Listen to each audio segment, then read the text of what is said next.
उत्तर प्रदेश के फिरोजाबाद जिले से एक ऐसी रूह कपा देने वाली खबर सामने आई है जिसके बारे में सुनकर आपका भी दिल दहल जाएगा। यह नशे में धुत एक पति ने अपनी पत्नी को इतनी दर्दनाक मौत दी कि सुनने वालों की भी रोंगटे खड़े हो गए। इस हत्याकांड से पूरे इलाके में हड़कंप मच गया और साथ ही आम लोगों के साथ साथ पुलिस भी इस दरिंदगी को देखकर दंग रह गई। यह नशे में धुत एक पति हैवान बन गया और उसने अपनी पत्नी को ऐसी खौफनाक मौत दी कि पुलिस के साथ पोस्टमार्टम कराने वाले डॉक्टरों की भी रूह कांप गई। पत्नी के शरीर पर जगह जगह गंभीर चोट के निशान थे। उसे रस्सी से बांधकर डंडे से बुरे तरीके से पीटा गया था, दांतों से भी काटा गया था और इतना ही नहीं, उसके प्राइवेट पार्ट में बेलन डाल दिया गया जो पोस्टमार्टम के दौरान पेट से निकला। फिलहाल हत्यारोपी पति को गिरफ्तार कर लिया गया है और इस मामले में उसका भाई फरार है, जिसकी धरपकड़ के लिए दबिश दी जा रही है। दरअसल मूल रूप से इटावा की रहने वाली 28 साल की रेशमा की शादी 10 साल पहले फिरोजाबाद के सुरजीत के साथ हुई थी।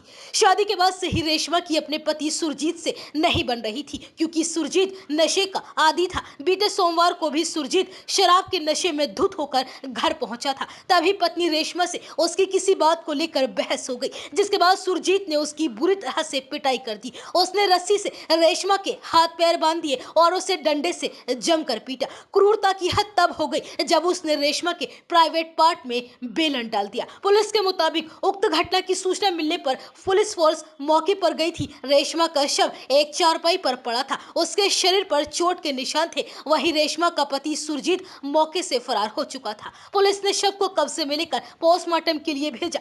रेशमा की मौत पर उसके भाई अवधेश ने सुरजीत के अलावा उसके भाई प्रशांत और संदीप के खिलाफ भी हत्या का मुकदमा दर्ज कराया है, जिसमें अब सुरजीत को गिरफ्तार कर लिया गया है। इस मामले में पुलिस अधीक्षक शहर सर्वेश कुमार मिश्रा ने बताया कि महिला की मौत पति की पिटाई से ही हुई थी। बुधवार को आई पोस्टमार्टम रिपोर्ट में महिला के पेट में बेलन मिला है, इसलिए मुकदमे में धाराओं को बढ़ा दिया गया है और फिलहाल सुरजीत को गिरफ्तार कर जेल भेज दिया गया है और आगे की कार्यवाही चल रही है।